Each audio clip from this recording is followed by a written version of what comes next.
الله أكبر الله أكبر الله أكبر. Di saat jutaan manusia menundukkan kepala, sibuk menangisi tumpukan dosanya sendiri di bawah teriknya matahari Arafah, ada satu sosok yang justru melupakan dirinya. Di hamparan gurun yang menjadi saksi bisu berkumpulnya umat manusia dari segala penjuru bumi ini, suara tangis bersahutan meminta ampunan dan surga. Namun, perhatikanlah satu sudut kecil di padang yang megah ini. Di sana, duduk seorang guru bersahaja yang bibirnya tak pernah berhenti menyebutkan nama orang lain. Inilah kisah tentang tangisan yang tidak biasa. Sebuah doa dari padang Arafah yang konon membuat para malaikat di langit merasa cemburu. Arafah bukanlah sekadar padang pasir biasa. Dalam sejarah Islam, bumi ini adalah titik nol peradaban spiritual manusia. Disinilah, ribuan tahun silam, Nabi Adam dan Hawa kembali dipertemukan setelah terasing dari surga. Arafah adalah simbol pengenalan, tempat di mana manusia mengenali kelemahan dirinya dan kebesaran Tuhannya. Setiap debu yang berterbangan di lembah ini merekam sejarah panjang para nabi dan wali yang menumpahkan air mata penyesalan. Di tempat yang syarat akan kemuliaan inilah, doa-doa diangkat tanpa penghalang menuju Arash, menembus berlapis-lapis langit yang agung.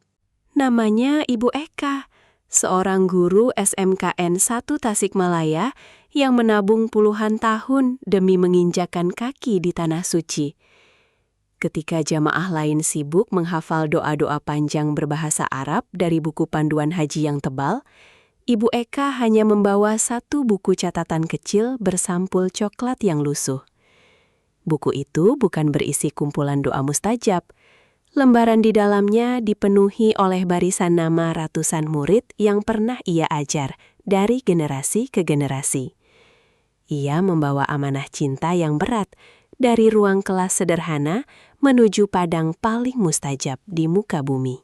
Ketika matahari tergelincir ke barat, tibalah momen puncak wukuf. Angin gurun berhembus, membawa gemuruh jutaan doa yang dilangitkan serentak. Bumi seolah bergetar oleh isak tangis manusia yang menyadari betapa kecilnya mereka di hadapan Sang Pencipta. Di tengah lautan manusia yang memohon keselamatan dunia dan akhirat untuk diri mereka sendiri, Ibu Eka melangkah mencari sudut yang tenang. Ia tidak meminta kekayaan atau jabatan, bahkan menunda doa untuk keperluannya sendiri. Di detik-detik emas di mana pintu langit terbuka lebar, ia memeluk buku catatan kecilnya erat-erat di dada. Halaman pertama dibuka, dan mengalirlah doa-doa emas dari lisan sang pendidik. Ia menyebut nama anak didiknya yang paling nakal di kelas, memohon agar Tuhan melembutkan hatinya. Ia membalik halaman, menyebut nama muridnya yang yatim piatu, menangis sejadi-jadinya memohon agar Allah menjadi penjaga terbaik bagi masa depan anak itu. Ia terus membalik halaman demi halaman, menyebut satu persatu ratusan nama muridnya. Air matanya jatuh menetesi lembaran kertas itu. Ia memohonkan ilmu yang berkah, jalan yang terang, dan keteguhan iman, melupakan dahaga dan lelahnya sendiri. Dalam literatur sejarah Islam, disebutkan bahwa pada hari Arafah, Allah membanggakan hamba-hambanya di bumi kepada para malaikat di langit. Namun, doa Ibu Eka membawa dimensi keikhlasan yang luar biasa langka. Tidak ada sekat egoisme dalam munajatnya.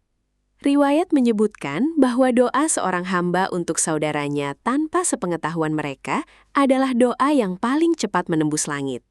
Apalagi ini adalah doa tulus seorang guru untuk anak-anak didiknya. Kebaikan murni yang mengalir dari bibirnya diyakini begitu indah, hingga digambarkan mampu membuat para malaikat cemburu melihat ketulusan tingkat tinggi seorang manusia biasa. Ratusan anak di tanah air mungkin sedang tertidur lelap, bermain, atau membantu orang tua mereka, tanpa pernah menyadari bahwa di tanah para nabi, nama mereka sedang diperjuangkan habis-habisan oleh guru mereka. Efek dari doa di padang Arafah ini melintasi ruang dan waktu. Tanpa disadari, berbagai rintangan masa depan anak-anak itu mungkin telah disingkirkan oleh doa sang guru. Kesuksesan yang kelak mereka raih sangat mungkin berakar dari sebulir air mata Ibu Eka yang jatuh menetes di atas tanah Arasah yang suci pada sore itu. Itulah kekuatan sejati seorang pendidik. Saat matahari akhirnya tenggelam di ufuk barat Arafah, berakhirlah waktu wukuf. Jutaan manusia bersiap untuk beranjak, membawa harapan besar akan ampunan dosa. Ibu Eka menutup buku catatannya dengan senyum penuh kedamaian. Ia mungkin akan kembali ke ruang kelasnya yang sempit di pelosok negeri, tetap menjadi guru sederhana yang tak dikenal dunia. Namun di mata penduduk langit, namanya telah terukir abadi sebagai pahlawan spiritual. Kisahnya di Arafah mengajarkan satu pesan sejarah yang tak lekang oleh waktu, bahwa kemuliaan tertinggi manusia bukan pada seberapa banyak yang ia kumpulkan untuk dirinya, melainkan seberapa tulus ia mendoakan orang lain.